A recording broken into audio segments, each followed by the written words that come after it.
తెలుసు కాబట్టి ఈ సందర్భంగా నిజంగా సోదరుడికి నా నమస్కారాలు తెలియజేస్తున్నాను. ఇంకా జిల్లా మంత్రిగా, ఇతర జిల్లాల ఇన్ఛార్జి మంత్రిగా ఆయన ఎంత బిజీగా ఉంటారో తెలుసు.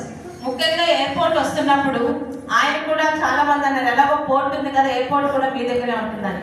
కానీ ఒక జిల్లా మంత్రిగా నా ఒక్క టెక్కలి డెవలప్మెంటే కాదు, జిల్లాలో ఉన్న 7 నియోజకవర్గాలు డెవలప్ అయినప్పుడే మంత్రిగా నా బాధ్యత అని ఈరోజు ఆయన అమరావతి నుంచి ఈ కార్యక్రమానికి ఇక్కడ దాకా వచ్చినందుకు నిజంగా ఆయనకి ధన్యవాదములు. ఇక జిల్లా కలెక్టర్ గారు, జాయింట్ కలెక్టర్ గారు, ఎస్పీ గారు వారికి అసలు రావాల్సిన అవసరం లేదండి.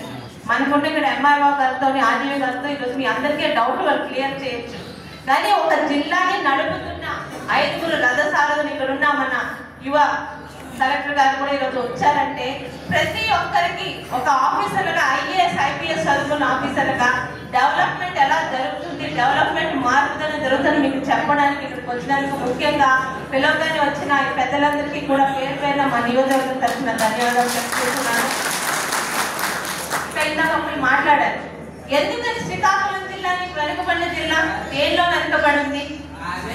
2014-19 మధ్యలో జిల్లా పార్టీ అధ్యక్షురాలుగా ఒక మీటింగ్ లో చంద్రబాబు నాయుడు గారిని శ్రీకాకుళం జిల్లా వెనుకబడిన జిల్లా అనే మాటని తీసివేస్తే బాగుంటుంది సార్ అంటే, తీసివేయడానికి నేను రెడీగా ఉన్నాను, అంగీకరించడానికి అక్కడ వాళ్ళు రెడీగా ఉన్నారో లేదా జిల్లా పార్టీ అధ్యక్షురాలుగా నువ్వు ఒకసారి చేసుకో అన్నారు. ఆ రోజు ఆ మాటకు అర్థం కాలేదు. ఎప్పుడు అనుకునేదాన్ని శ్రీకాకుళం జిల్లా వెనకబడి ఉండడానికి నిజంగా నాయకులే, మా నాయకులే, అందరి మంది అన్ని పార్టీల నాయకులే కాదు అని. కానీ ఈ రోజు ఇక్కడ ఈ పొజిషన్ కూర్చున్నాక నిజం అర్థమైందండి. నాయకులు కాదు కారణం, కొంతమంది అమాయక ప్రజల్ని చెప్పు చేతల్లో పెట్టుకొని ఆడిస్తున్న కొంతమంది మూర్ఖులు వాళ్ళ వల్ల ఇది అవుతుంది.